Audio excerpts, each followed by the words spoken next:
Hola, bienvenidas y bienvenidos a una transmisión más del derecho a disentir.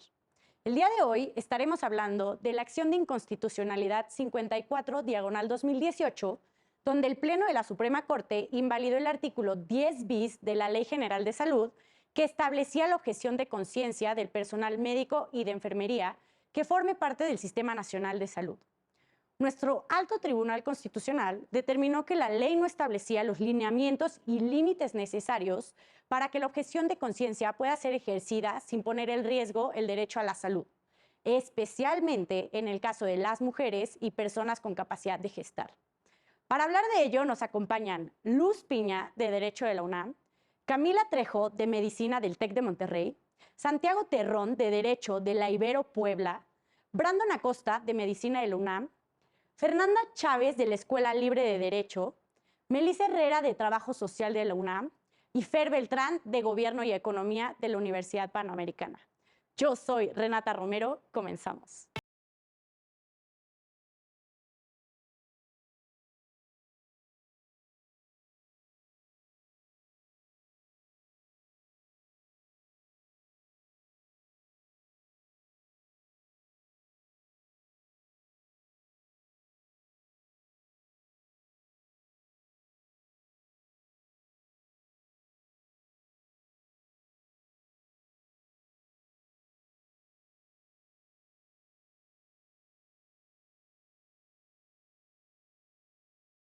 Hoy vamos a analizar un asunto bastante relevante, pues es precisamente los artículos que regulaban la objeción de conciencia en la Ley General de Salud. Pero, ¿por qué no nos vamos con nuestras invitadas e invitados? Bienvenidas y bienvenidos a todos ustedes. Y me gustaría mandarte a ti la primera pregunta, Fer, bienvenida al Derecho a Disentir. Y me gustaría preguntarte si nos pudieras platicar un poco, darnos un contexto de qué regulaban las leyes impugnadas. Bueno, la Comisión Nacional de Derechos Humanos promueve esta acción de inconstitucionalidad que busca la expulsión del ordenamiento jurídico del artículo 10 bis de la Ley General de Salud, así como de dos de sus transitorios. El artículo 10 bis de la Ley General de Salud preveía acerca de la objeción de conciencia, que básicamente es este...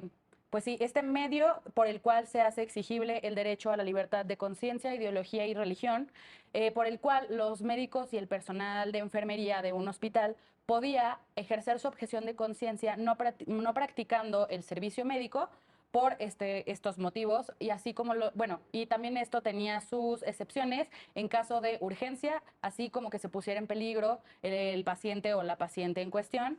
Y mientras que los transitorios regulaban básicamente la facultad de la Secretaría de Salud para emitir ciertos lineamientos administrativos en virtud de que estos regularan la objeción de conciencia, así como la facultad a las secretarías locales de salud para poder darle igual contenido a esta objeción de conciencia que se prevé en la ley general. Ok, perfecto. Muchísimas gracias por este contexto. Ahora, Santiago, bienvenido al Derecho a Disentir.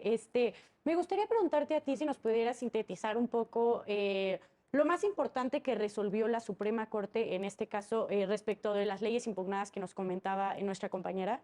Sí, como bien lo comentaba Fer, la Comisión Nacional de Derechos Humanos impugnó el artículo, también impugnó los transitorios en razón de que la libertad de conciencia, no la... Sí, la libertad de la- conciencia y esto, la objeción, de la objeción de conciencia. conciencia la estaban viendo como un mecanismo para poder ejercitar el derecho de libertad de conciencia y se le estaban dando, en el tercer transitorio, creo, se le estaba dando facultades a los congresos de las entidades federativas para que también emitieran lineamientos en sus legislaciones locales. Entonces, lo que decía la comisión es que se estaba excediendo un poco el Congreso de la Unión a legislar sobre este derecho y que tenía que ser a rango constitucional, es decir, el órgano reformador tenía que ser el que integrara ese derecho desde la Constitución. Entonces, lo que dijo la Corte fue que al tratarse de un mecanismo no se estaba integrando un nuevo derecho, sino se estaba ampliando el derecho a la libertad de conciencia. Claro, como dejando, o sea, como favoreciendo el ejercicio de la libertad de conciencia a través de la regulación de la objeción de conciencia, ¿no? Es muy interesante, ¿no? Porque me parecía como muy invasivo que como tal la comisión dijera que se estaba creando un nuevo derecho cuando pues no es así. Camila, Bienvenida primero que nada al derecho a disentir y me gustaría preguntarte tu opinión de la sentencia como estudiante de medicina. Pues bueno, como estudiante de medicina, sin ser experta en temas de derechos humanos como tal, o sea, sí se sabe que como tal la objeción de conciencia no es un derecho, es más el ejercicio del derecho que ya mencionaron, que es la libertad de conciencia, la libertad de expresión, etcétera. El único problema es que al no poner límites, ¿no? O sea, se entiende también como la libertad religiosa, la libertad de orientación sexual, etcétera.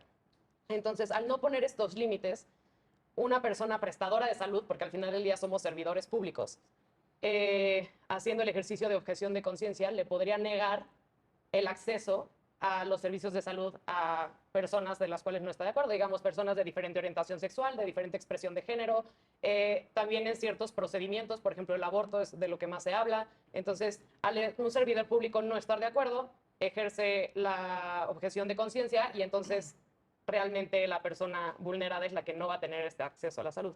Ok, entonces aquí estamos viendo que se conjuntan varios derechos, ¿no? O sea, principalmente el derecho a la salud, pero por otro lado se ve que este derecho a la salud es el que, o sea, normalmente se ve afectado el de las mujeres o el de las personas con capacidad de gestar o el de las personas con una diferente orientación sexual, etcétera. Luz, bienvenida. Me gustaría preguntarte qué opinas tú al respecto. Muchas gracias, Renata. Pues como ya han mencionado los compañeros, lo más importante o lo que me gustaría destacar más de la sentencia es que la Corte decide no el hecho de regularlo como una actitud errónea por parte del Congreso. Es decir, está perfecto que se regule porque la materialización de este derecho, que es la objeción de conciencia, que materializa el derecho a la libertad de creencia y de religión, es perfectamente tutelado por el Estado mexicano. Estamos en un Estado que es laico y entendida la laicidad no como más bien la laicidad se tiene que entender como la división de Estado y religiones, no como el no ejercicio de la religión. Es decir, este Estado reconoce la diversidad de religiones y de creencias e inclusive otro tipo de ideologías como también ser agnóstico se concibe como una libertad de creencia y también eso lo tiene que proteger el Estado mexicano. En ese sentido, lo que la Corte resuelve es la falta de limitaciones y detalle en el ejercicio de esta regulación que puede afectar el derecho al ejercicio del acceso a la salud para las y los usuarios. Ahí es donde determina que hay una serie de inconsistencias, en tanto que puede interpretarse como desobedecer la ley, es decir, yo desobedezco la ley independientemente del criterio al no establecer clasificaciones. Y las dos objeciones que da el artículo 10 bis no son suficientes. También se puede interpretar como una libertad colectiva de la institución y la Corte lo que dice es que es individual. Es decir, el médico tiene derecho a ejercer esta objeción y sin embargo eso no obliga a la institución de salud a que no otorgue el servicio. Es decir, la institución pública tiene que garantizar que los usuarios de los servicios de salud tengan acceso a los servicios de manera oportuna y de calidad. Tocas temas bastante relevantes. Creo que nos acabas de sintetizar, por así decirlo, por qué se consideró inconstitucional la norma, ¿no? ¿Por qué? Porque tenía una regulación, por así decirlo, deficiente, porque de cierta manera, al conceder y al otorgar esta libertad de objeción, se desprotegían otros derechos, ¿no? Me gustaría preguntarte, bueno, antes que nada me gustaría decirte, Brandon, que a mí me tocó que muchas personas creían, cuando salió esta resolución, que la Suprema Corte estaba en contra de la objeción de conciencia y que por eso declaró inconstitucional el artículo. Sin embargo, pues ya sabemos que eso no fue cierto, ¿no? O sea, la Suprema Corte está a favor de la objeción de conciencia, pero a favor de una correcta regulación para que no se vean pues violados otros derechos. Pero me gustaría saber y conocer tu opinión al respecto. Claro. Bueno, primero hay que identificar cómo ejerce un médico o una médica su profesión, ¿no? Hay principios éticos que nos rigen en toda la práctica médica, que es la beneficencia, justicia, autonomía y no maleficencia. Que basado en esos principios es como ejercemos la práctica de la medicina en México y en el mundo. Entonces, yo creo que sí, de alguna forma, no establecer bien los límites de la objeción de conciencia es un tema, porque no puedo yo ejercer una decisión personal sobre el cuerpo de otra persona. Al final es su cuerpo, su decisión, ¿no? Eso hay que tenerlo bien claro como un principio de autonomía puntual. Pero también es cierto que uno tiene un poco más de experiencia, conocimiento, estudio, en saber qué es benéfico y qué es maléfico para una persona, ¿no? Y con base en eso, tomar una decisión de lo que queremos hacer en quirófano, en la práctica clínica o en lo que queramos hacer. Entonces, creo que la sentencia es muy ambigua en muchas cosas porque narra de forma bastante extensa y con palabras muy técnicas el cómo hacer la objeción de conciencia. Si bien es cierto que un médico, como un ciudadano cualquiera, tiene la decisión de tomar cierta acción o no hacerla, también es cierto que tienes que tomar en cuenta otros factores que se involucran en ella, ¿no? Justo ya comentaba la parte de la institución. Y la institución, honestamente, no te protege, ¿no? Entonces, porque al final es una decisión personal, es una decisión individual, ¿no? Y uno tiene por eso cédula profesional porque cualquier efecto, acción y consecuencia va a recaer en esa cédula profesional. Entonces, la medicina es muy romantizada en el querer ayudar a la gente y los principios éticos y el juramento hipocrático que según levantamos todos. Es más que eso, ¿no? O sea, hay que hacerlo más real, ¿no? Y la realidad es que no pasa como sucede o como lo que se piensa, ¿no? Hablando del aborto en particular, es un tema muy, muy grande en donde hay situaciones en las que la gente no quiere practicar el aborto a una persona cuando legalmente se puede hacer y cuando la persona está dispuesta a quererlo realizar, en donde solo porque tú estás en contra del aborto no lo vas a hacer. O sea, solo porque tú quieres no lo vas a hacer, ¿no? Estamos jugando a un capricho, ¿no? De personal y dejamos de lado el profesionalismo que es practicar la medicina en el país, ¿no? Claro, y tocas puntos muy relevantes, pero por eso, como mencionaba Luz, es relevante que el Estado garantice otras formas, ¿no? O sea, si tú como personal médico no quieres realizar, no sé, una interrupción del embarazo, debes de tener otras posibilidades para que la persona pueda llegar a tener pues, su aborto, ¿no? Claro. O ver las vías de que si en este hospital no, aquí hay un hospital súper cerca donde sí. O tener personal que no sea objetor de conciencia. Uno hay que ser consciente de los pros y contras que tienes al practicar la profesión y de tus habilidades que tienes y de lo que no eres hábil. De hecho, creo que es mejor todavía tener en cuenta lo que no eres hábil. Porque el objetivo siempre es ayudar al paciente, nunca se busca otra cosa, jamás se va a buscar otro punto. Bueno, no es en lo personal y seguro en el de ella, nunca buscamos eso, ¿no? Pero hay que tener en cuenta de qué somos capaces y de qué no. Y de lo que no somos capaces, brindar las oportunidades de, a ver, yo no puedo, pero él sí puede, ¿no? O sea, Claro. comunícate con él, seguro él sabe más que yo del tema. Tu enfermedad, porque esto también pasa mucho en la medicina privada, en donde hay enfermedades que no tienen que ser tratadas por el especialista que lo está tratando, pero por tener un cliente seguro, pues lo sigue teniendo a su cargo, ¿no? Claro. Entonces, es justo parte de la práctica de la medicina en donde el profesionalismo se pierde y en donde la práctica, los principios éticos no se ponen en rigor como debería ser. Claro. Y sí, me dejas agregar, igual en esta parte del profesionalismo, eso que tú mencionabas de, pues, no hacer lo que no te compete, eso ya es mala práctica, o sea, se llama mala praxis, ¿ok? Y entonces, pues, obviamente hay como diferentes términos, ¿no? O sea, tenemos impericia, tenemos imprudencia, tenemos negligencia, pero siento que eso sí dista un poco de lo que es objeción de conciencia, porque objeción de conciencia es, no es que yo no sepa hacer un aborto, no es que yo te vaya a causar algún daño, o no es que, sí, o sea, no es que no lo sepa hacer, es que no lo quiero hacer porque tengo algún motivo religioso, tengo algún motivo cultural, moral, ético, lo que sea, que no me permite hacerlo. Pero como tú bien mencionadas, yo creo que sí es vital, y eso es independientemente de para no hacer mala praxis o si es una objeción de conciencia, que lo que tú tienes que hacer es referir a tu paciente a un lugar donde sí se pueda realizar. Claro. Si yo no te puedo realizar el aborto, yo tengo la obligación profesional, ética, de referirte a un sitio o a una persona que sí lo vaya a hacer. Claro, totalmente. Melissa, ¿qué opinas de todo lo que han comentado y en general de la sentencia? Es que hay categorías muy interesantes de analizar en esta sentencia porque justo se habla como de la coalición entre el derecho a la salud y el derecho a la objeción de conciencia. Y todo lo que comentan es sin duda interesante, pero creo que también nos estamos pasando de centralistas.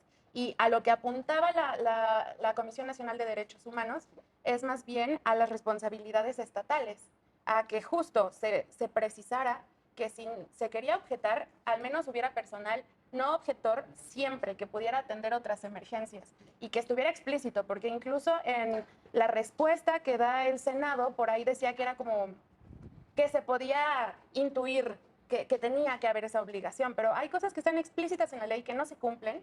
Imagina ahora si queda a la interpretación de quien lo hace, ¿no? ¿Y qué pasa en contextos rurales donde quizá hay un médico atendiendo todas las especialidades y de pronto decide objetar?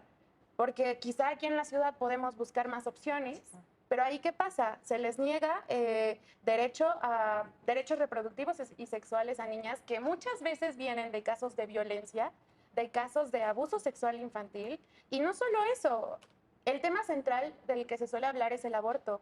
Pero ¿qué pasa con las personas que están en cuidados paliativos y que deciden que ya no quieren vivir así? Creo que otra cosa con esta sentencia es que se queda muy corto el término de salud. Porque incluso cuando se habló de la objeción de conciencia, lo que decían muchos grupos conservadores era que, por ejemplo, el embarazo no es una enfermedad. Así que no pasa nada si objeta el personal médico y ya está. Pero se tiene que pensar en la salud en términos más generales, en la salud emocional, en las implicaciones sociales que va a tener. Por supuesto que decidir objetar de pronto hasta impacta en los proyectos de vida de las mujeres y propicia que se haga más grande la desigualdad. Porque claro que socialmente hay cargas diferenciadas, así que ¿quién va a atender eso, no? También un término que mencionaba mucho la sentencia es lo del Estado laico, y que decían, es que si tú te metes con el derecho a objetar, cosa que jamás hizo la Corte, respetó ambos derechos, entonces estás fallando a la libertad de creencia, a la libertad de culto. Y se confunde mucho lo que comentaba la compañera del Estado laico. Somos un Estado laico, pero no prohibicionista, Claro. perdón. O sea, al contrario, el Estado, así como dice, hay una separación entre Estado y religión, esa separación es justo para que pueda haber diversidad, ¿no? O sea, se están tutelando muchos derechos y justo creo que, no sé, creo que la resolución fue adecuada, pero más allá que, creo que de pronto a lo que recurre la Corte es a quitarse el problema quitando el párrafo. Creo que tendría que apostarse más a modificarlos, a agregar más, a que sea explícito y a que se regulen los derechos de todas y todos, en todos los contextos posibles. Y aquí entras en una situación bien compleja, ¿no? Porque la Corte puede legislar, la Corte puede invadir la esfera del Congreso y decidir legislar la objeción de conciencia. Y es bien interesante esta sentencia justo, porque no sé si se dieron cuenta que al final de ella se dan unos lineamientos, o sea, se dice que se exhorta al Congreso a que legisle para que no quede, pues para que no quede volando este derecho de objeción de conciencia y para que se legisle correctamente. E incluso le dicen, por si quieres, te dejamos unos lineamientos aquí en la sentencia, por si quieres basarte en ellos, para pues, legislar esta situación. Y más o menos es lo que tú decías, solo obviamente no es como tal que la Suprema Corte lo esté legislando. Fernanda, ¿qué opinas al respecto? Pues aquí tú comentas algo sumamente interesante porque no, la Suprema Corte no puede invadir porque para legislar de este tema, tal vez sí hacer el exhorto es correcto, pero sí le toca aquí al Congreso de la Unión y sí está dentro de sus competencias. En el artículo 72 está regulado explícitamente que en temas de salud el Congreso de la Unión sí tiene la facultad de hacerlo. Entonces yo creo que esa no es la cuestión, ni si estoy a favor o en contra del derecho a la objeción de conciencia, porque creo que estas dicotomías muchas veces pues, nos dejan rezagados en muchas situaciones que pueden ser tan amplias como pues, todas las personas que estamos aquí o en México tan solo. Y sí creo que debemos enfocarnos de qué manera podemos regularlo para también garantizar, mi compañera acaba de comentar, pues todo este tema de la desigualdad y son temas pues muy fuertes también que no lo tenía yo tan presente, pero ¿dónde dejamos también pues ese velar por los derechos y por la autonomía del personal médico, si su religión no les permite o si tan solo sus principios o sus valores no les permiten realizar o prestar cierto servicio? También el artículo 5, el artículo 5 constitucional también menciona que pues no te pueden obligar a prestar un servicio del cual sin tu pleno consentimiento. Entonces, pues sí habría que explorar un poquito pues las alternativas que proponemos nosotros para regular este derecho de objeción a la conciencia. Sí, de acuerdo, totalmente de acuerdo. Y tocas algo relevante, porque incluso me parece que la sentencia en algún momento dice como que esta objeción no es como, ay, solo el simple hecho de que no quiero porque no me gustaría hacerlo, sino que de verdad tiene que ser convicciones muy fuertes y muy arraigadas a cada persona, que incluso pues se viera mermada su dignidad, ¿no? O sea, algo así dice la sentencia. Pero respecto de todos los temas que han tocado, me gustaría irme contigo, Fer, y que me platicaras un poquito de por qué en específico en esta sentencia, ya se ha tocado un poco, pero por qué se juzga con perspectiva de género. Bueno, en esta sentencia se juzga con perspectiva de género, teniendo en cuenta la interrupción legal del embarazo como eje principal respecto a los derechos sexuales y reproductivos que se han pues venido desarrollando con mucha más fuerza en estos últimos años, pero ese es un problema latente en México desde hace mucho. ¿Qué pasa con los derechos sexuales y reproductivos de las mujeres? Que son pocos los procedimientos médicos que están muy cargados de este poder moral, este poder de decir yo no quiero hacer esto, y la interrupción legal del embarazo es uno que está plagado de estos temas.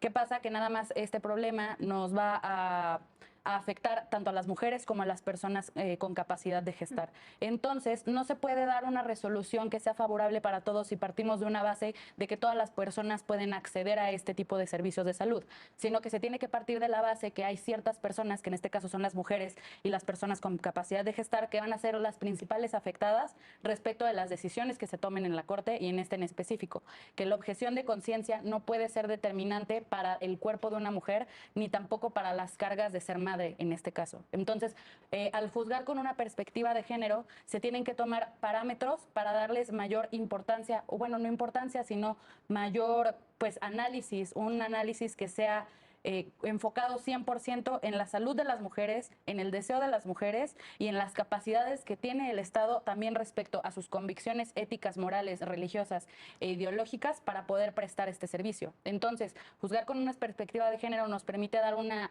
respuesta mucho más amplia a los problemas específicos que tenemos las mujeres y las personas con capacidad de gestar. Perfecto, muchísimas gracias por esto. Nos vamos a ir rapidísimo a un corte. Ahorita en el siguiente bloque seguimos platicando. Para los que nos están viendo en casa, no se nos vayan, está bien interesante esta sentencia. Muchísimas gracias.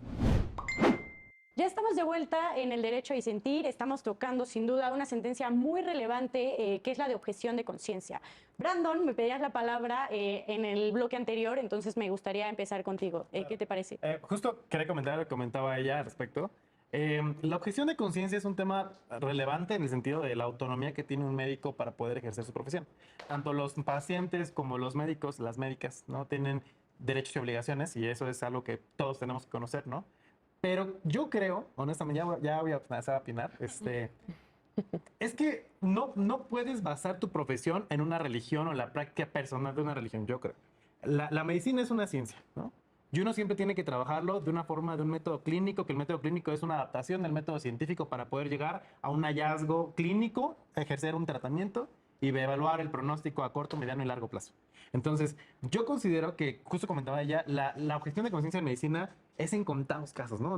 Realmente siempre el beneficio, o sea, siempre la porción benéfica es lo que siempre te va a regir, o al menos a mí me rige, para poder hacer lo que tengas que hacer, ¿no? Y yo pongo de ejemplo algo de lo que yo me dedico. Yo estoy en la coordinación de trasplantes en el Centro Médico Nacional 20 de noviembre, y justo ahí parte de la donación involucra la religión, porque muchas de las personas que van a hacer una donación de órganos, por su religión no se los permite, ¿no? Y al final yo podría practicar esa religión y yo estar en contra de la donación de órganos, por así decirlo, ¿no? Pero yo sí creo que al final el beneficio tiene que ser mayor que tu creencia personal, en lo personal, ¿no? Porque no es mi cuerpo, o sea, eso es algo que no ha quedado como claro, no es mi cuerpo, es el cuerpo de otra persona, ¿no? Y si la otra persona, yo estoy en las posibilidades y sé que no le afecta de alguna forma lo que yo voy a hacer, pues lo tengo que hacer, porque es mi profesión, no lo tengo por qué hacer diferente. Yo tengo que evaluar cuáles son las acciones que yo puedo tomar y hacer la mejor posible para esa persona, ¿no? Habrá personas que a lo mejor un anticuerpo monoclonal es el medicamento de elección, pero si la persona se dedica a vender tacos los domingos, pues económicamente no le va a alcanzar para comprar ese medicamento, por poner un ejemplo, ¿no? Claro. Entonces, evidentemente lo tengo que adaptar a esa situación y tengo que hacer que cada paciente sea individual y que el trato de cada uno sea muy particular. Entonces, yo en lo personal creo que, hablando de la interrupción del embarazo, entiendo que muchas personas tienen convicciones y todo ese tipo de sentidos, lo cual pues, es normal, todos tenemos convicciones personales, pero sí creo que la profesión de la medicina tiene que ser basada siempre en la ciencia y en el beneficio hacia la otra persona, ¿no? Y obviamente considerando totalmente la autonomía de la otra persona, ¿no? Porque a lo mejor yo sé que la corrección de un mioma uterino es una histerectomía radical, ¿no? O sea, quitar toda la parte del útero y la parte de las trompas. Y si la persona no quiere hacerla, pues no la quiere hacer y ya, ¿no? O sea, yo no la voy a obligar a hacerla porque es su cuerpo y es su decisión. Entonces, creo que eso es muy importante y creo también, soy profesor de la universidad y considero que sí es necesario una formación laica en la ciencia, ¿no? O sea, no sé en los demás, ¿no? Entiendo que hay escuelas, varios de aquí, varias sus escuelas practican ciertas religiones. En mi universidad no lo hacemos y yo lo respeto totalmente, pero sí creo que en la práctica y en la ciencia se tiene que manejar laico totalmente, ¿no? O sea, tiene que ser un ejercicio profesional y para ser profesional, el que sea laico favorece que ese profesionalismo se pueda lograr. Claro. Y la sentencia, de hecho, ay, perdón. Sí, no, date, date. La sentencia lo dice. La objeción de conciencia acaba donde se empieza a poner en riesgo la integridad de la otra persona o se le empiezan a dañar algunos derechos. Y este caso es como muy de medicina, pero es que aplica para todas las profesiones. Y creo que justo va de romantizar incluso la escolarización, que estudiamos para un bien personal, como para una superación. No, claro que no, vamos a estar al servicio de otras personas y eso implica obligaciones importantes. Claro que puede haber religiones, pero eso no puede afectar nuestro ejercicio. Por ejemplo, yo trabajo en prisiones, sobre todo en pabellones psiquiátricos. Por supuesto que no estoy de acuerdo con los crímenes que ahí se cometen, pero eso no va a hacer que mi trabajo le niegue el bienestar a otros, sobre todo porque es ignorar el contexto por el cual surge incluso la criminalidad, que puede ser más violencia, más precariedad, que es tan complicado que no podemos resumirlo a debates de bueno o malo, ¿no? Hay mucho dentro de eso y justo creo que ahí va la objeción de conciencia y no sé, me parece elemental lo que dices. Estoy totalmente de acuerdo con que la Comisión Nacional de Derechos Humanos se involucre, sobre todo por eso, porque es que estamos hablando de la vida de personas, estamos hablando de que eso va a impactar en la calidad de vida, importa, va más allá de un artículo. Inclusive lo que ella mencionaba justo de las personas que cometieron algún delito, ¿no? Yo he estado en hospitales públicos en donde hay personas que están en la cama y tienen una esposa porque pues, están perseguidos por algún delito. Y solo porque están perseguidos no lo vas a atender porque según tú es un criminal. O sea, Sí, claro. poner un juicio de conciencia ahí, híjole, yo creo que no nos compete a nosotros, ¿no? Estandarizar y criminalizar y como poner un estereotipo a las cosas, ¿no? Sí, Solo nubla la visión profesional que tienes para trabajar, ¿no? Sí, es muy Y grave. de hecho, o sea, tú hablabas de que sí se romantiza mucho la medicina, pero la verdad es que sí, o sea, el juramento hipocrático, por más que haya algunas cositas en las cuales puede uno estar de acuerdo, si nos vamos al que sí escribió Hipócrates en Grecia, no sé qué año, ya dista Sí. mucho de lo que es ahorita, pero en 1948 se estableció el nuevo en la Convención de Ginebra, y en el cual dice así claritito una oración: tú no puedes discriminar y negarle el servicio a alguien por motivos religiosos, por orientación sexual, o sea, por raza, por género, no puedes. Por más que sí lo pronuncies cuando te gradúes o no te gradúes, al final del día es la ética con la que tú te vas a regir. Y entonces, justamente, o sea, por más que yo practique X religión, no puedo negarle el servicio a una persona. Y la verdad, me gustó mucho lo que mencionaste anteriormente de las periferias, porque... Y, por ejemplo, tú también mencionaste que la objeción de conciencia tal vez no la vemos mucho, pero yo creo que no la vemos mucho también aquí. Sí, claro. Aquí en el centro del país y en los hospitales. Por ejemplo, tú ahorita mencionas, estás en un hospital público que es el 20 de noviembre, pero es un hospital enorme. O sea, es un hospital muy, muy grande. No es lo mismo que si nos vamos a una clínica, ¿no? Ni siquiera nos tenemos que ir a otro estado. En cambio, yo, por ejemplo, he estado mucho en hospitales públicos, en hospitales privados, perdón, que son de los mejores del país, carísimos, lo que quieras, y mucha de la población y del tipo de pacientes que está ahí son de religión judía. Sí. Y entonces muy fácilmente podría llegar una persona y decir: yo no practico esa religión, yo no quiero seguir de acuerdo o sea, negarle la autonomía del paciente a querer llevar el tratamiento como esa persona quiere porque tiene cierta religión, pero no se hace porque, pues, obviamente, es un hospital privado, carísimo de París. ¿Quiénes son los que pagan también nuestros sueldos? El que paga manda. El que paga manda, pero entonces ahí no hay objeción de conciencia.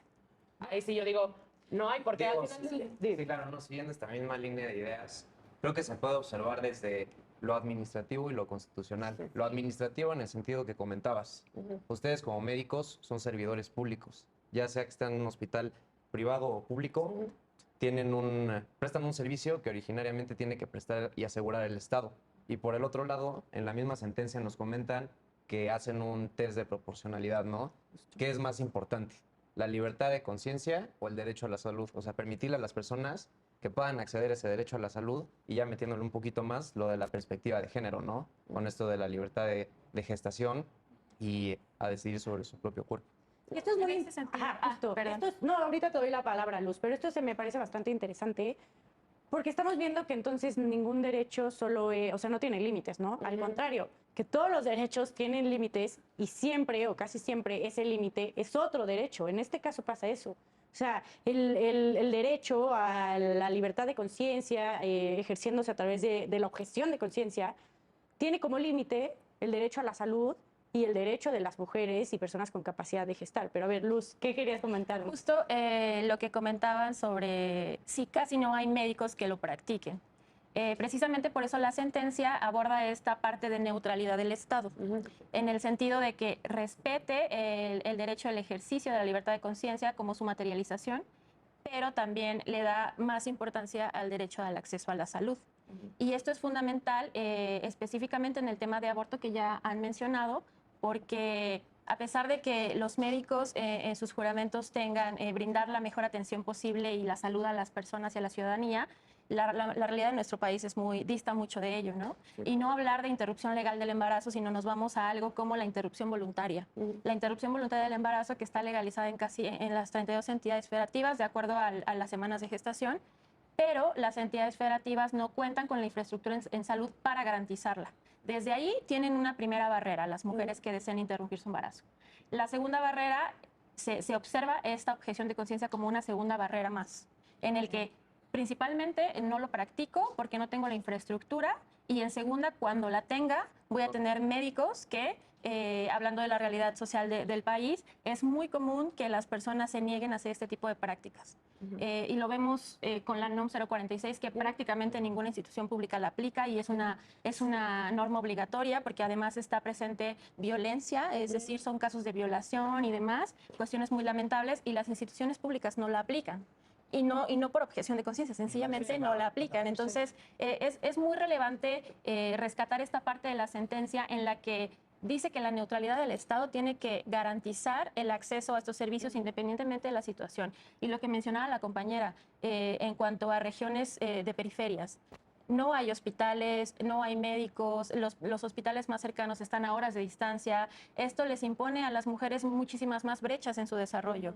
Entonces, principalmente la perspectiva de género es lo que a mí me gustaría que más permeara en la labor legislativa. Si bien no tienen la obligación, bueno, tienen el exhorto por parte de la Corte, pero ellos lo pueden legislar como les convenga, vaya. O no legislarlo. O no legislarlo, claro. Entonces, pues yo creo que tendríamos que orientarnos con un acceso a la salud más inclusivo, más abierto, más accesible, porque esta sentencia lo que busca es desde ahí, desde la tarea del Estado.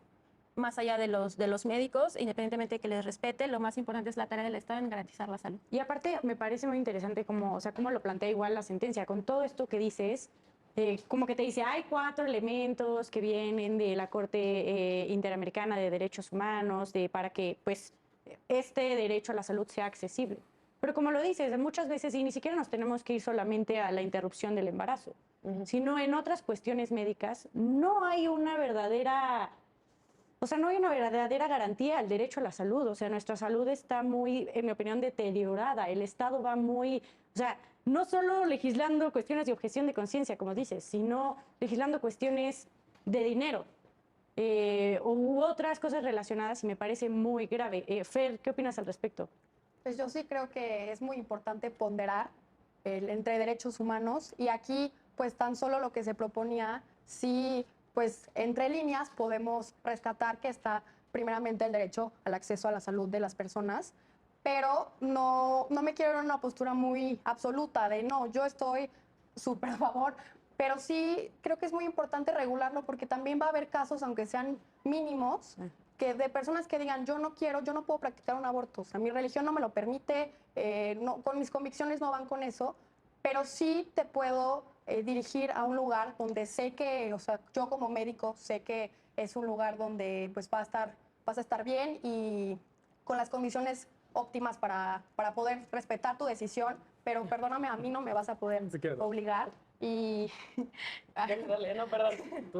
y también pues no dejar de lado también pues la ética y los valores que cada persona puede tener, que también son válidos. Claro, y son válidos y deben respetarse también. Sí, todo, o sea, creo que coincido. Me parece, bueno, me gustaría preguntarte justo, Brandon, o sea, tú en tu primera postura de este bloque, o sea, por así decirlo, entendí que tú no estás muy de acuerdo en que se regule la objeción de conciencia, porque las y los médicos y las enfermeras y enfermeros no, o sea, no deben de tener en principio estas convicciones y libertades de ideologías, etcétera, porque antes que nada está la salud.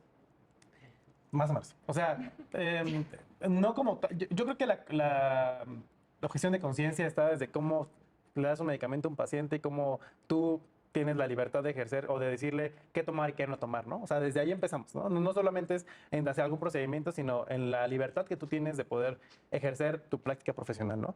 No, yo creo que las convicciones no es algo que es algo personal y es algo que no te vas a quitar, pues al final es parte de ti, ¿no? Pero sí creo, ¿no? Que hay procedimientos en donde tiene que ser siempre el beneficio del paciente por encima de lo que tú creas, ¿no? O sea, si tú crees que a lo mejor para ti no, tu conciencia no te lo permite porque tu religión no te lo permite, ¿no? Yo, en lo personal, pues, Sí, lo claro, respeto, claro, lo claro. respeto, pero yo creo que siempre, si eso es benéfico para el paciente y a lo mejor eso le va a salvar la vida, pues hazlo. O sea, no tienes por qué hacer otra cosa. Y respecto a lo que comentaban ellas, que justo lo que quería comentar, dos temas muy importantes. La primera, en salud pública nos enseñan mucho las determinantes sociales de la salud, ¿no? Que las determinantes sociales de la salud son intermedias estructurales, intermedias que son la forma en la que uno se rige bajo el gobierno, la educación, la sociedad, la economía, etcétera, y las intermedias cómo repercuten esas en la persona como tal, en una cohesión social, ¿no? Y creo que justo lo comentaba las periferias, en donde a veces los médicos ahí es el maestro, el médico, el sacerdote, todo en una sola misma persona, ¿no? Y él toma las decisiones sobre todos, ¿no? Hace objeción de conciencia total y sus decisiones rigen a la comunidad rural en donde está ejerciendo la medicina, ¿no? Y no está regulado porque están para la sociedad y para el gobierno y para las instituciones están desaparecidas, ¿no? Son localidades muy pequeñas donde solo hay un sanatorio y hay un solo médico para toda la comunidad y ese médico tiene que hacer todo y al final todo recae en su objeción de conciencia, lo que él hace, ¿no? Obviamente muchos seguramente lo practican conforme al profesionalismo y al beneficio del paciente, pero son comunidades muy apartadas. Y también otro punto importante es, lo que comentaba con ella justo antes de empezar el programa, las instituciones, todos tenemos la bata, ¿no? Con el IMSS, el ISSSTE, Médica Sur, Centro Médico ABC, ¿no? Y al final, la parte ejecutiva de esas instituciones no ve la realidad de la institución, ¿no? O sea, el director del IMSS, por no mencionar nombres, estoy seguro que hace su trabajo lo mejor que puede, ¿no? Pero hasta que nosotros pasamos por ahí, vemos la realidad de lo que pasamos ahí, ¿no? Te das cuenta del poco acceso a la salud que tienen las personas y que el acceso a la salud es una utopía, ¿no? En la OMS establecen la Agenda 2030, que es donde para la Agenda 2030 acceso universal de la salud en todo el mundo, etcétera. No se va a lograr, es imposible, ¿no? O sea, es imposible. Pero en México, aún menos, o sea, todavía menos ese acceso, ¿no?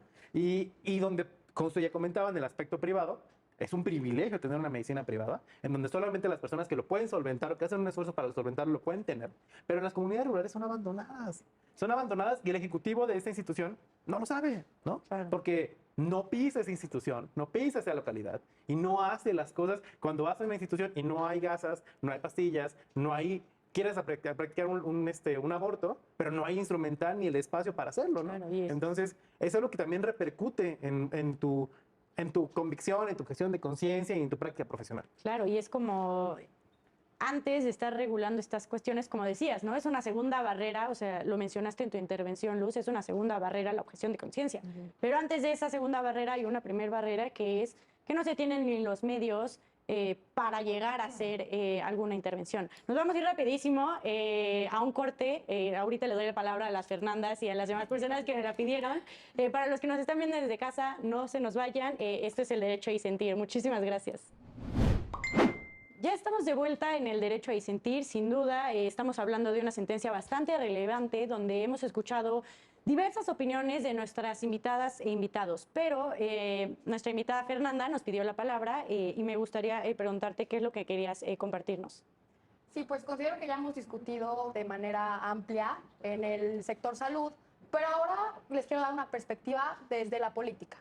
Supongamos que soy diputada o legisladora de un congreso de 10 estados, soy veracruzana, por ejemplo, y pues aquí también yo creo que pues de todos los ámbitos profesionales entra el derecho a la objeción de la conciencia y supongamos que se está promoviendo X ley respecto a un tema donde sí interfiere pues con nuestras convicciones y nuestros valores y mi bancada va a votar, o sea que el acuerdo es mi bancada va a votar a favor de esta ley porque la está promoviendo mi compañero diputado, ¿no? Entonces, pues si entro en una disyuntiva, pues yo ¿qué hago? Yo no estoy de acuerdo con lo que se está proponiendo porque sinceramente no va de acuerdo con lo que yo creo y no por individualizar y darle mucho poder pues a una persona sobre los demás, pero tan solo como un legislador, pues sí tu función es representativa y aunque seas minoría va a haber mucha gente que piense como tú. Entonces, en ese sentido yo creo que ahí entraría también el derecho a la objeción de conciencia, donde yo diría, yo voto en contra, lo siento, pero pues no estoy de acuerdo y también se tiene que respetar mi decisión en el tema legislativo y yo supongo que también pues en los distintos ámbitos también es súper importante. Claro, y tocas algo relevante, ¿no? La objeción de conciencia no solo está en la cuestión de salud ni en la cuestión médica, ¿no? O sea, en este caso sí, pero creo que la sentencia cita un precedente que era sobre el servicio militar. O incluso, como dices tú, ¿no? O sea, en cuestionamientos legislativos. Por ejemplo, pues Lili Telles estaba en Morena, pero estaba en contra del aborto y me parece que le pusieron un paliacate verde y eso fue lo que derramó, bueno, fue la gota que derramó el vaso para... Los políticos del país. Sí, claro, o sea, Sí. claro, ahí también me parecería que pues podría entrar este derecho de objeción de conciencia. Cam, No, ¿qué opinas? Quiero decir como, o sea, rápido que cuando alguien ejerce la objeción de conciencia hay que pensar a quién está afectando, ¿no? Por ejemplo, yo creo que, bueno, no sabré mucho de política, pero me queda claro que cada quien se rige bajo sus propios lineamientos personales, ¿no? Tal vez un poco de la política, pero tú mencionabas, Fer, algo de que es representativo. Y en el caso de la atención médica, ahí yo no estoy hablando de una representación. Sí tengo que tratar a la persona como individual. Y además, pues es importante, a veces como que en la medicina hay muchos egos que pelean y tenemos que saber que nosotros no somos nadie para juzgar las elecciones en cualquier sentido de la otra persona, sea de interrumpir su embarazo, sea de casarse con quien quiera o de llevar la vida que esa persona quisiera. Entonces, nosotros no podemos llevar nuestra profesión ni ninguna profesión juzgando las decisiones personales de la otra persona. Y es ahí donde yo concuerdo contigo que sí me gustaría proteger todos los derechos, incluyendo el derecho de la libertad de conciencia, que incluye la objeción de conciencia. No creo que haya un derecho encima de otro, no me gusta pensar que se debe de priorizar, de que la salud es más importante que todo lo demás, porque no, creo que todos están a la par. Y pues también es importante mencionar que la verdad la medicina es un ejercicio muy paternalista, ¿ok? Es una profesión extremadamente patriarcal y paternalista en la cual la relación médico-paciente se ve vertical, ¿no? De que el médico tiene la razón, el médico es el que va a tener la última decisión y en último lugar se pone al paciente. Y eso ya no debe de ser, se debe de llevar ahora a una relación horizontal en donde yo como médico con mis conocimientos te doy a ti, paciente, una decisión informada con la cual tú tengas la libertad entonces de decidir. Porque también la objeción de conciencia también puede ser, pues yo no te quiero practicar el aborto y justo lo que mencionábamos el bloque pasado, pero no te doy el acceso, ¿no? O sea, no te digo a dónde puedes ir, no te digo qué otras opciones tienes. Entonces, yo puedo decidir realmente qué hacer con mi paciente sin realmente decirle a mi paciente qué hacer, dependiendo de la información que yo le doy. Entonces, no te puedes regir realmente por la moral o por la religión, porque no puedes omitir la parte de la ciencia, ni los datos que hay. Eso está en la ley médica, que es Lex Artis Médica. Dice que tú no, o sea, tienes que hacer lo correcto con base en la ciencia. Y la ciencia es lo que te va a determinar lo que puedes o no hacer. Por ejemplo, en tema del aborto, pues ahí es donde entra un poco como en disyuntiva, porque pues no hay ahorita como un consenso mundial en el cual alguien determine en qué momento sí es vida y en qué momento no es vida, si es de la fecundación, si es al nacimiento, si es a las 12 semanas. Aquí en México marcamos las 12 semanas, pero realmente es que también la moral y la ética por la cual alguien puede objetar es muy cultural. Porque, por ejemplo, a mí en países de África Central se me puede hacer increíblemente salvaje que mutilen a las niñas genitalmente. Sin embargo, hay médicos de África Central que lo practican. Y obviamente yo puedo pensar que yo estoy más arriba que ellos y decir que eso está mal, así como muchos otros países donde o sea, a nivel nacional el aborto es legal en cualquier momento del embarazo, pueden voltear a vernos a nosotros y decir que qué salvajada estamos haciendo. Entonces, sí, es un tema cultural, es un tema muy difícil. No me gusta pensar que solo es de perspectiva de género en el tema del aborto, porque creo que ya se mueve también un poco más a la discriminación. ¿Qué pasa ni siquiera con las minorías, porque no creo que las mujeres ni las personas gestantes sean minorías, ¿no? Pero sí somos población vulnerable, ¿ok? También la comunidad, parte de la comunidad LGBTQ+, también es una población vulnerable. Y si yo, por objeción de conciencia, decido no atender a alguien, Claro. estás poniendo una barrera más que no debería de existir. Sí, total. Y eso ya es discriminación, y la discriminación no se puede tolerar, ni poquito, ni por objeción de conciencia, no se puede tolerar. Sí, en ningún ámbito. Santiago, creo que querías opinar algo de lo que comentaban. Sí, quiero opinar respecto a lo que comentaba Fer hace un momento de la objeción de conciencia en otras materias. Precisamente fue uno de los conceptos de invalidez que desestimó la Corte que ofrecía la Comisión Nacional de Derechos Humanos, porque dice que este mecanismo que es la objeción de conciencia hace que uno pueda ejercitar bien la libertad de conciencia. Entonces es algo que ya se aplica, que ya se usa, pero conectándolo con el punto de Cam, en la medicina es diferente. Estás hablando de un derecho a la salud, estás hablando de cuestiones ya muchísimo más profundas que van más allá de lo religioso, de lo moral y de lo ético. Si nos vamos un poquito más arriba, estamos hablando del derecho a la vida. Sin la vida, pues no se desprenden los demás derechos, ¿no? Sí, correcto. Y aparte, a ver, aquí me parece muy interesante porque incluso en uno de estos lineamientos que se exhorta al Congreso como para que siga, en caso de que quiera, me parece que dice como tampoco se puede, o sea, tampoco estas personas, el personal médico puede llegar a tratar de persuadir a la persona con ideologías religiosas, ideológicas o lo que sea, ¿no? Porque imagínense, ok, no hay objeción de conciencia, pero está esa vertiente, ¿no?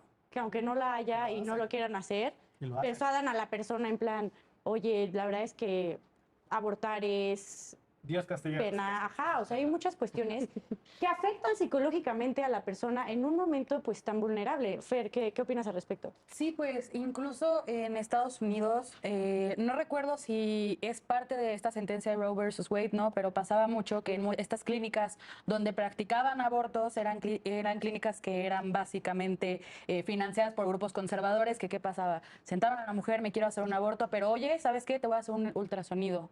Te voy a hacer un ultrasonido, voy a escuchar a que escuches el latido de tu bebé y todas estas cuestiones. Creo que podrían llegar a, la objeción de conciencia podría llegar a transformarse en estas prácticas que igualmente son violentas, que sin embargo no te están diciendo no te voy a hacer el aborto, Sí, pero no. voy a hacer lo que sea para que tú no lo hagas, para que tú decidas no hacerlo. Creo que eso es igual de problemático que la objeción de conciencia. Y algo también que a mí me queda mucho de la sentencia, y creo que tú también lo habías comentado, es respecto de que esta objeción no es una decisión institucional, es una decisión individual.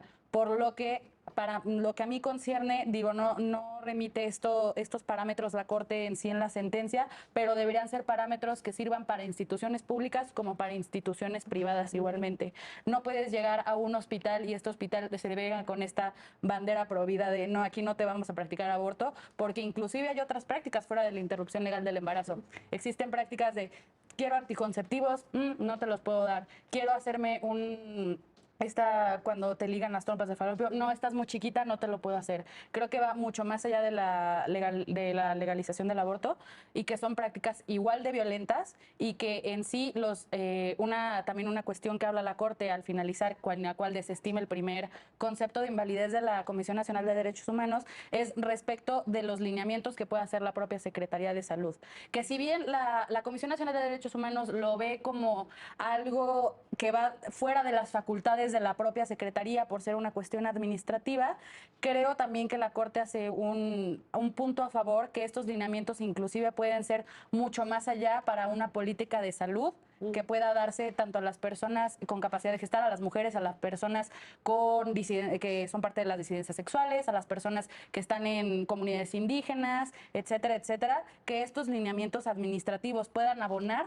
Creo que es un pro a favor de la sentencia. Sin embargo, creo que también la parte cultural en la cual la administración pública de estos últimos años se ha visto vertida nos da un poco de miedo, pero creo que si tenemos a la gente adecuada en los lugares adecuados, se puede hacer un cambio bastante bueno. Claro, pues la verdad es que comparto todo lo que dices, es muy interesante pues esta cuestión, ¿no? O sea, ahorita nos centramos en el aborto, pero hay otras prácticas igual de agresivas e invasivas, ¿no? Y estas no, pues no se deben de perder de vista. Santiago, ¿qué opinas al respecto?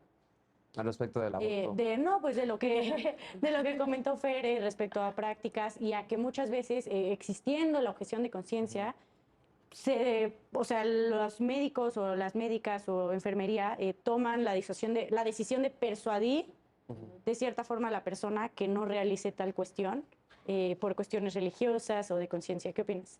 Pues yo estoy en contra de que quieran persuadir. Al final de cuentas, la ley o el legislador le está dando la facultad a los gobernados de poder decidir, de poder decir, voy a abortar, voy a decidir cuántos hijos tengo, voy a decidir si quiero tener familia. Entonces, que un médico en el ejercicio de su profesión quiera influir a esa decisión a los pacientes, no me parece correcto, la verdad. Claro.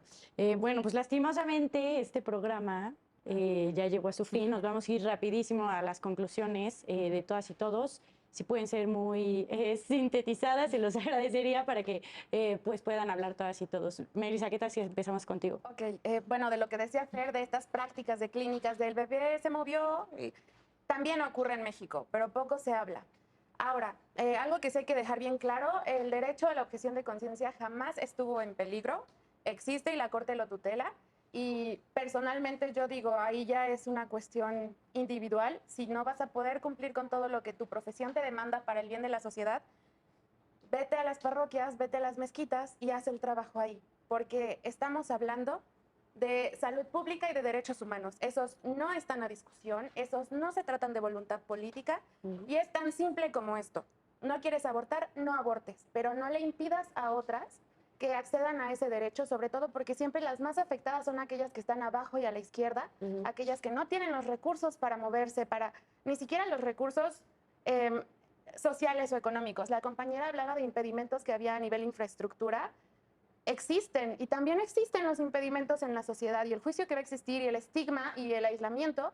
Lo menos que podemos hacer como funcionarios es facilitar lo más posible, porque para empezar, nadie decide abortar por ganas o por gusto. Son cuestiones que superan la situación. Y ahorita hablamos del aborto porque el movimiento feminista es enorme, porque está moviendo todo, porque pone en el ojo público la discusión. Pero ¿qué pasa con todas aquellas personas que no reciben atención médica, por ejemplo, en caso de enfermedades de transmisión sexual o en todo otro tipo de situaciones? La verdad es que los casos que llegan a la Corte son también casos pues que tienen privilegio, porque se trata de personas que pueden pagar el servicio de acompañamiento jurídico, que pueden movilizarse, perder un día laboral e ir a las instituciones a denunciar. Y por eso es que la Corte tiene que legislar por todos aquellos que no tienen ese acceso, para que no tengan que hacer eso. Porque, repito, los derechos no están a discusión. Muchísimas gracias por tus conclusiones. Coincido totalmente. Luz, vámonos contigo. A mí lo que me gustaría destacar de la sentencia, lo más importante es que la Corte ponga sobre la mesa el derecho a la salud, pero no nada más en términos abstractos, sino que identifica puntos muy específicos.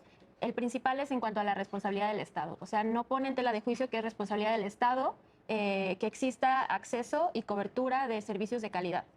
Para ello tiene que haber suficientes establecimientos médicos y por ende suficientes médicos y médicas que puedan brindar esos servicios.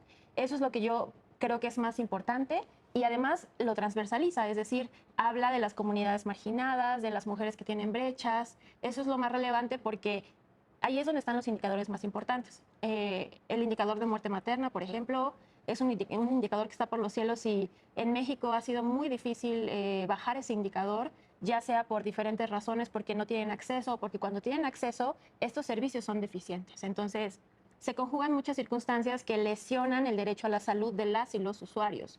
Entonces, el hecho de que la Corte haga este análisis, ponga sobre la mesa el acceso oportuno a los usuarios, a las usuarias y a los usuarios, y que haga esta tensión entre el derecho a la materialización del derecho a la libre ideología y de religión y demás, creo que lo que busca conjugar es la importancia del acceso. Sobre todo, yo ahí sí difiero con la compañera que dice que los derechos no se ponderan. Yo creo que sí se ponderan porque la realización y la satisfacción de algunos derechos permiten que podamos acceder a otros derechos. Entonces, si hay derechos que tienen mayor importancia, el derecho a la vida, si no tenemos ese derecho, no podemos satisfacer otros. Entonces, en ese sentido, creo que el derecho al acceso a la salud es primordial y que lo haya puesto sobre la mesa es fundamental. Perfecto, muchísimas gracias, Luz. Brandon. Bueno, antes que cualquier cosa, había mencionado el aborto como un tema primordial, ¿no? En esta sentencia. La realidad es que el aborto en México legalmente hasta la semana 12 y hasta la semana 20 si hay algún problema de salud que impida el aborto. La facultad de hacer un aborto a cualquier semana de vida, por supuesto que obviamente es una libertad, pero obviamente tienes que poner en tela de juicio el riesgo que involucra realizar un aborto a las 28 semanas, por así decirlo, ¿no? Cada semana es más tiempo y cada más tiempo es más riesgo. Entonces, y no solamente pones en riesgo al feto, sino a la mamá, ¿no? Entonces, tienes que tomar en cuenta eso y siempre uno tiene que ofrecer esa información que, por supuesto, la gente no tiene, ¿no? Que las personas no tienen inmediatamente. Creo yo muy fervientemente que la objeción de conciencia sí es relevante, es muy importante y de nuevo vuelvo a repetir, el profesionalismo médico se rige con perfeccionismo profesional, ¿no? O sea, la forma en la que yo, ¿qué tan puedo hacer mejor mi trabajo para el beneficio de todos? Ella comentaba, somos servidores, ¿no? Servidores públicos, ayudamos a la comunidad con nuestros conocimientos, tanto tú en las leyes como nosotros en la medicina. Entonces, son dos vertientes diferentes que siempre se tienen que regir en pro de la comunidad y en beneficio y autonomía de la comunidad. Jamás puede ser diferente. Y creo que hace falta establecer políticas públicas, como comentaba ella, a pesar de que la representatividad pueda ser relevante en muchas cuestiones, también es cierto que esa representatividad no te puede llevar a hacer malas acciones porque mientras aquí está en juicio el presupuesto para salud, que obviamente repercute mucho en el país, aquí está en juicio en precio una vida, ¿no? Claro. Entonces, si tú no puedes poner en representatividad algo cuando va en contra de ese principio que es lo fundamental en la práctica profesional. Claro, totalmente. Fer, ¿nos podrías compartir tus conclusiones? Bueno, pues voy a tratar de ser muy breve, pero sí les quiero confesar que yo entré aquí con una postura sumamente definida y al ir fluyendo el debate creo que ha sido muy enriquecedor para mí como persona, como mujer.